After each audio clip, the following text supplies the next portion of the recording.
The lymphatic system has 5 questions in the ITEC examination. Please remember to draw a picture to represent each system as part of your learning and label it. It's always a good idea to have a drawing, and if you're going on to do massage, reflexology or aromatherapy, the examiner will have a look at your drawings in your coursework folder.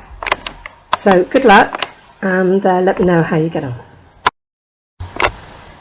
The lymphatic system is the 4th system in your anatomy, physiology and pathology course. The lymphatic system is the system that drains excess fluid, toxins and waste products from the body, and it lies very closely just under the skin. Compression of the lymphatic system is easy, so just crossing your legs and or your ankles can actually inhibit the lymphatic system. It works very closely with the circulatory system to get rid of toxins, waste products, and to fight infection in the body. The functions of the lymphatic system are to drain excess fluid and bring it back to the cardiovascular system, to transport fat and fat-soluble vitamins from the digestive tract through some lymphatic vessels called lacteals, and they bring them back into the blood. And they also plays a vital part in the immune system and helping to defend our body from infection. The lymphatic system is made up of capillaries and lymph vessels, lymph nodes, lymphatic ducts. Through these capillaries, vessels, nodes and ducts runs a fluid-like substance called lymph, and all of these are made of lymphatic tissue, which we covered in the cells and tissues presentation. And also very heavily involved in the lymphatic system is the spleen, which is made of lymph tissue. The tonsils and the thymus are also made of lymph tissue, and the bone marrow plays its part as well.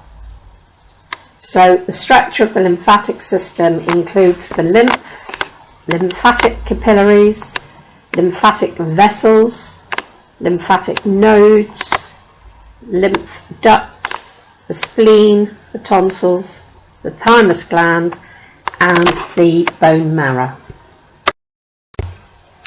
Lymph is a fluid similar to blood plasma, and the whole lymph system is about getting rid of excess or unwanted tissue fluid.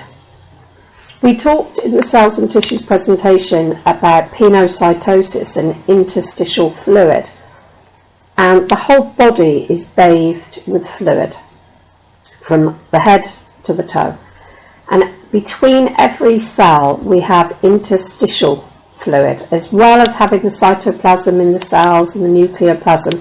Surrounding every cell is interstitial fluid, and the lymph is this interstitial fluid which has been drained from all different parts of the body. So it's similar to blood plasma, but it is actually excess or unwanted tissue fluid.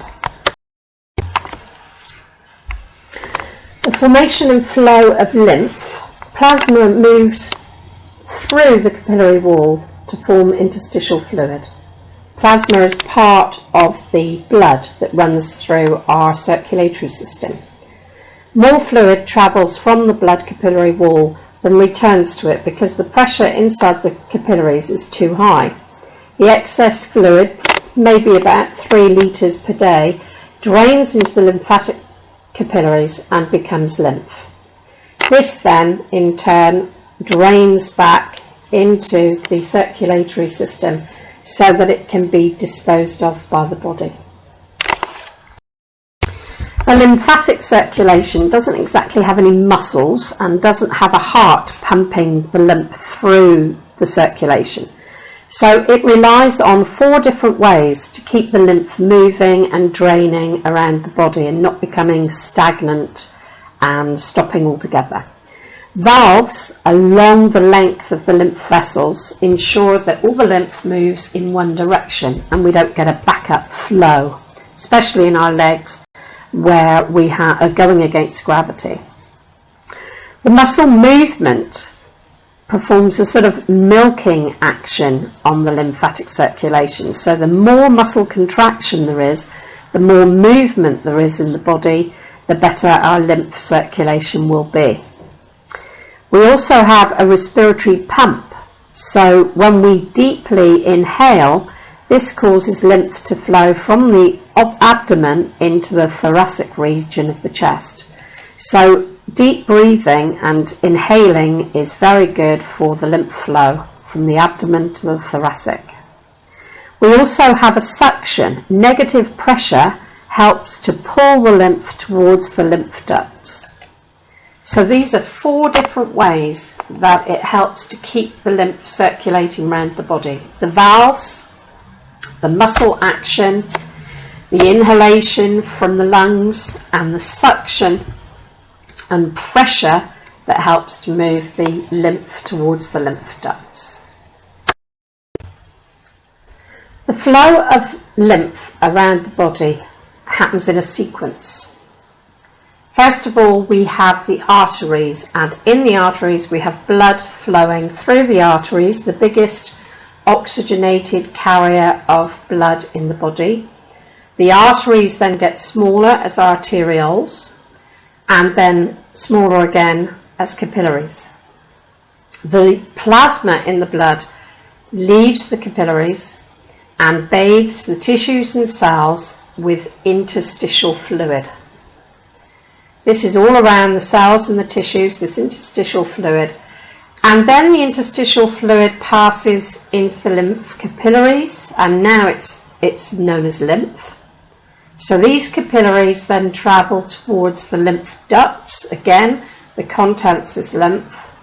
And as the lymph passes through the lymphatic system, it gets dumped into the subclavian vein, back into the blood. So we start with blood and the plasma in the blood, in the arteries, arterioles, blood capillaries. This then passes out and bathes the tissues and cells in the whole body and is known now as interstitial fluid.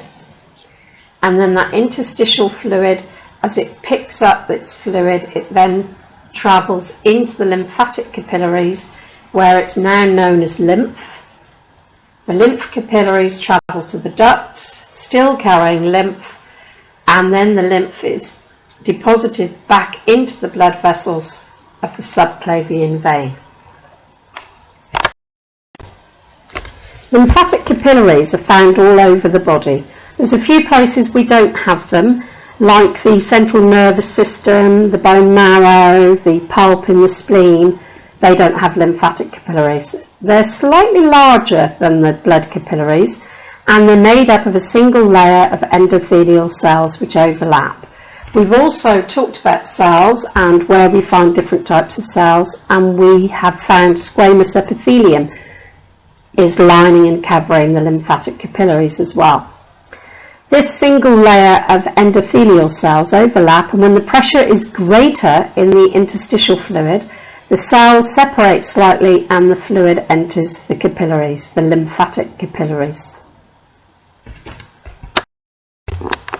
As we said before, the lymph capillaries travel throughout the body, and the lymph that flows through the capillaries is like a slow-moving river, collecting excess fluid, draining waste products and toxins from the body. If our body was a city, the lymph capillaries would be acting as a dustbin, as a policeman, making sure that we don't have infections and we're not being invaded by foreign bodies, bacteria, viruses, funguses.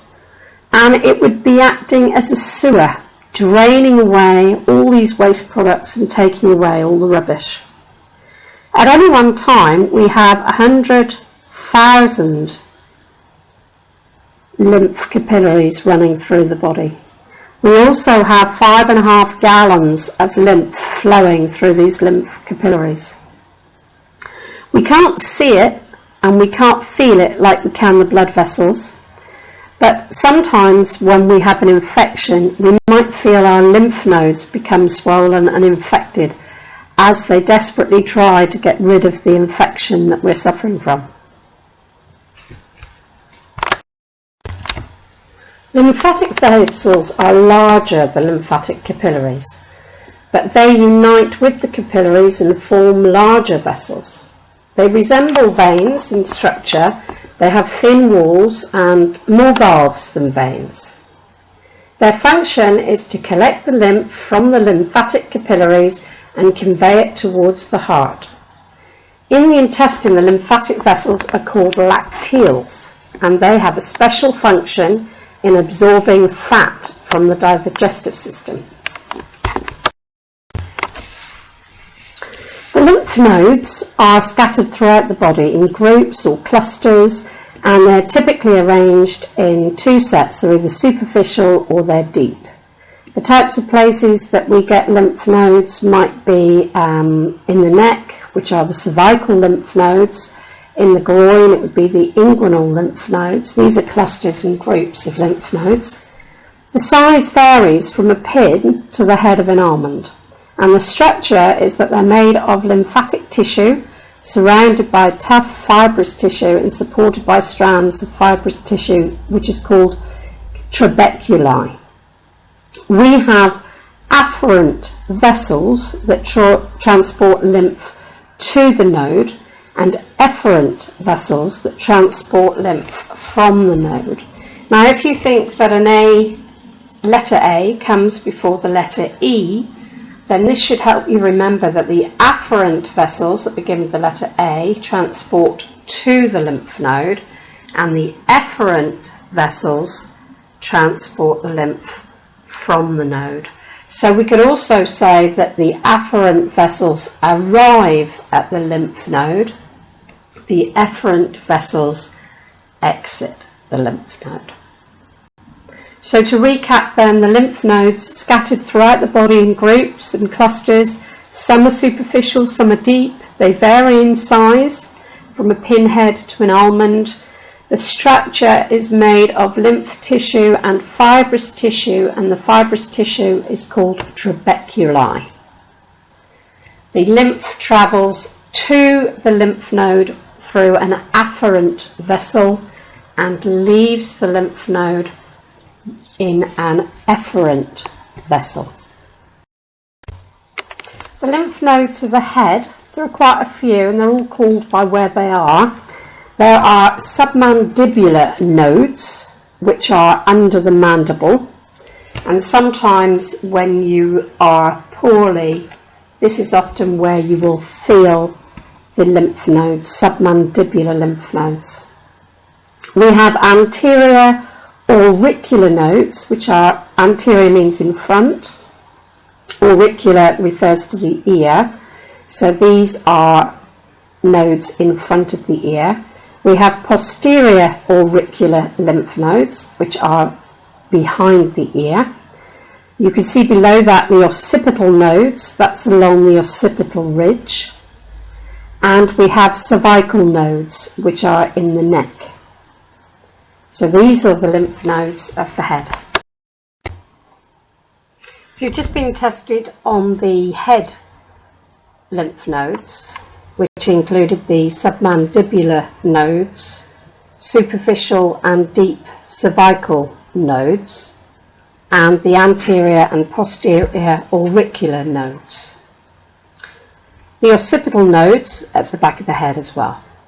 Now the axillary nodes are under the armpit. These are common questions for ITEC to ask, particularly the supratrochlear lymph nodes. They're in the elbow, in the arm. The inguinal nodes are in the groin area, and the popliteal nodes are behind the knee. But it's the supratrochlear lymph node we get asked an awful lot of questions about, and the submandibular, and sometimes the popliteal. Just to remind you that submandibular drains the nose and the lower face into the submandibular lymph nodes. The functions of the lymph nodes are to filter harmful bacterial cells and tissues, to destroy harmful material, to produce lymphocytes, which are white blood cells, and to produce antibodies, particularly against certain infections. So when we have an infection, for instance, as a child, you might catch German measles or mumps, you would produce antibodies especially for fighting off that infection, and they would be produced in the lymph nodes. So those antibodies then go out and attach themselves to harmful bacteria so that they can be eliminated from the body. So it's the lymph nodes that produce the antibodies against particular infections. And then if we come across those infections again and we get invaded by the same bacteria that caused those infections, these particular specialist troops, if you like, would go out, identify the bacteria that they've already been produced to kill off, and they would attach themselves and eliminate them. They would almost like see them off the premises, if you like.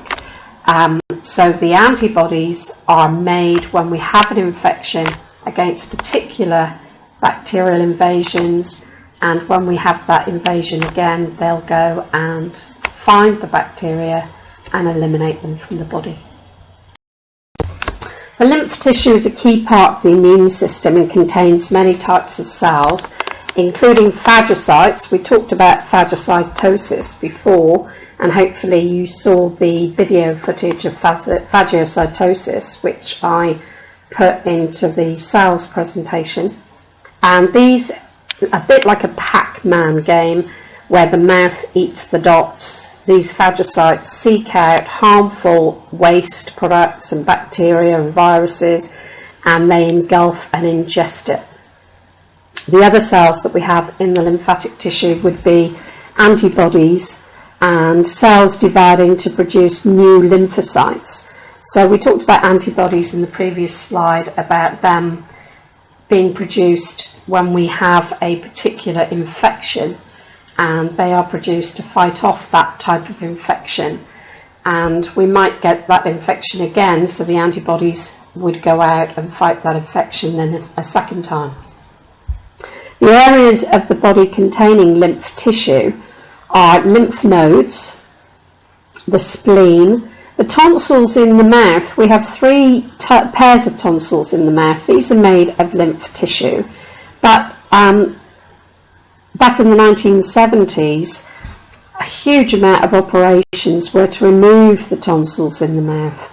But in fact, the mouth is the dirtiest area in the body and needs all the defence and balancing of the lymphatic system that it can get.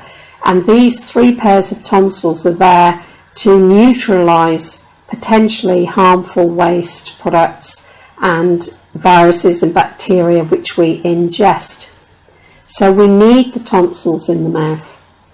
And the bone marrow is also made of lymph tissue and the thymus gland, and Peyer's patches are found in the intestine.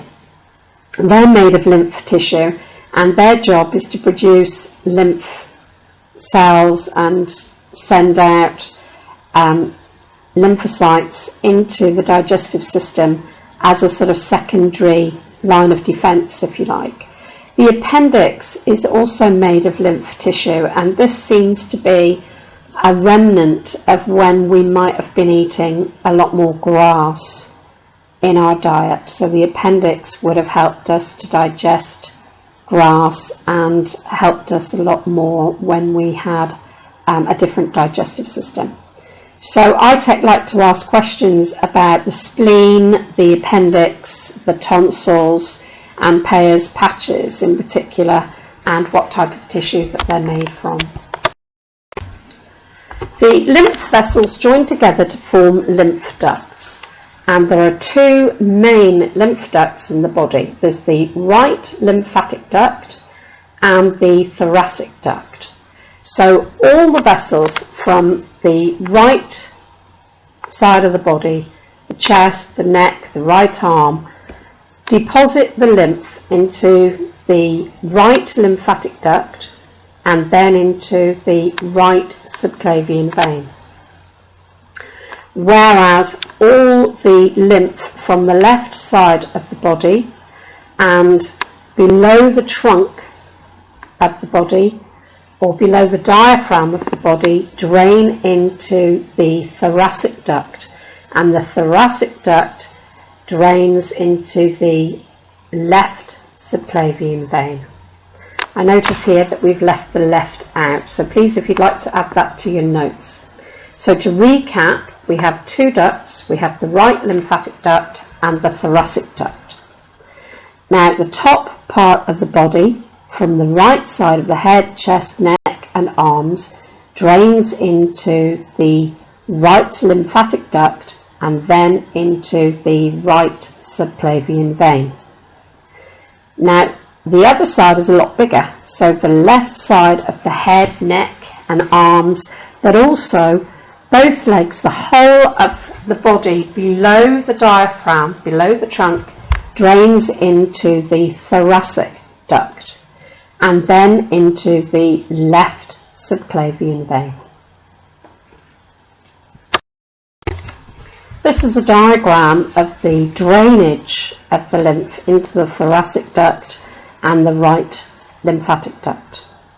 What we need to remember is that all the lymph vessels that go to carry lymph to the right lymphatic duct then deposit the lymph into the right subclavian vein, and all the lymph draining from the left side of the body and below the diaphragm deposits the lymph into firstly the thoracic duct and then into the left subclavian vein.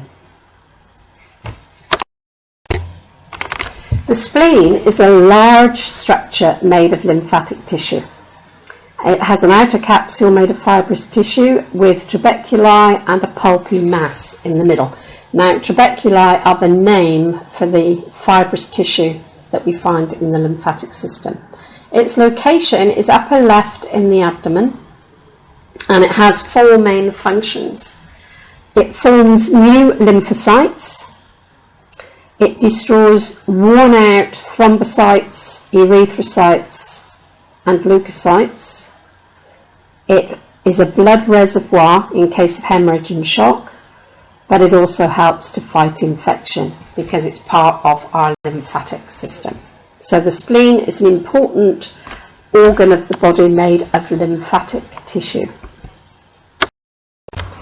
Hodgkin's disease is cancer of the lymph tissue, also known as Epstein-Barr virus, usually arising in lymph nodes, maybe 15 to 35 lymph nodes, where there's a painless enlargement of one or more of the lymph nodes. Also, lots of fatigue, tiredness, unexplained weight loss. The treatment is radiotherapy and chemotherapy and maybe even a bone marrow transplant. It is curable. Hodgkin's disease is a curable condition. Non-Hodgkin's lymphoma. A lymphoma, if the lymph means that it's in the lymphatic system and the oma means that it's a tumour.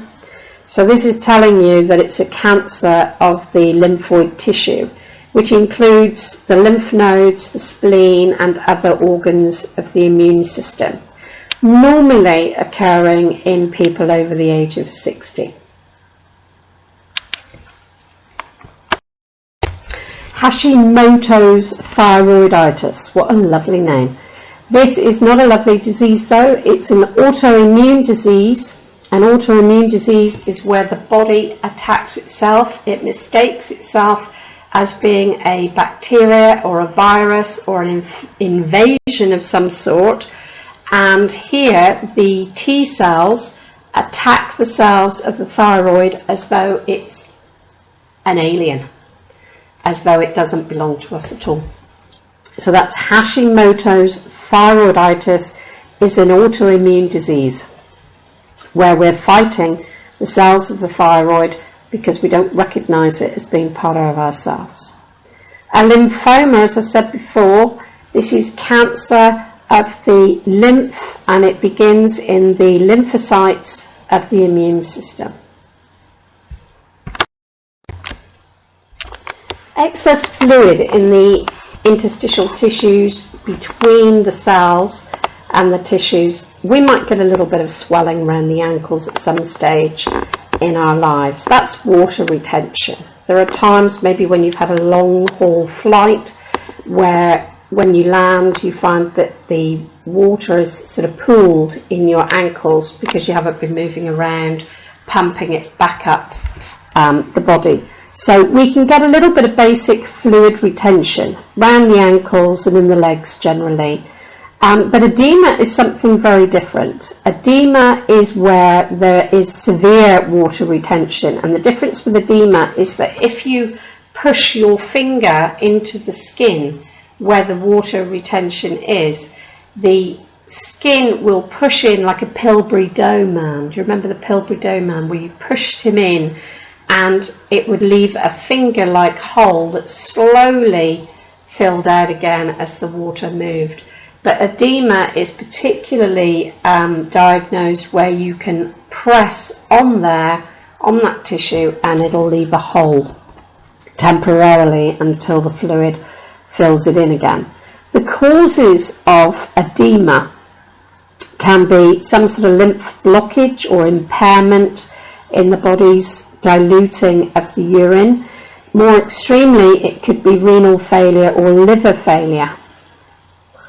But this is more severe than just a little bit of water retention.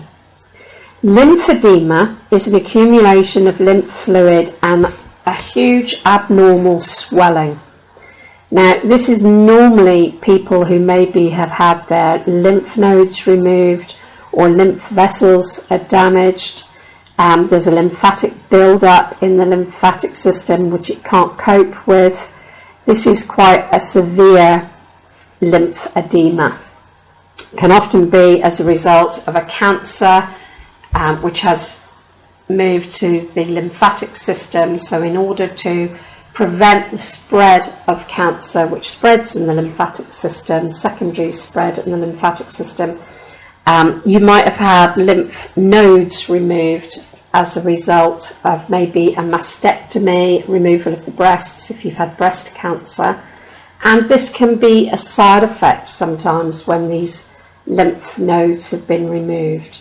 So also you get a sort of protein-rich fluid build-up, and the swelling then begins, and it's a huge problem for the body. It means it's overloaded with fluid and toxins and waste products which it can't drain away. The worst scenario is that this lymphedema literally starts to weep through the skin because it's got nowhere else to go. So that's the difference between edema, water retention, and lymphedema. There's a specialist massage for lymphedema, and it's VODA training that you need to do for a special lymph drainage massage.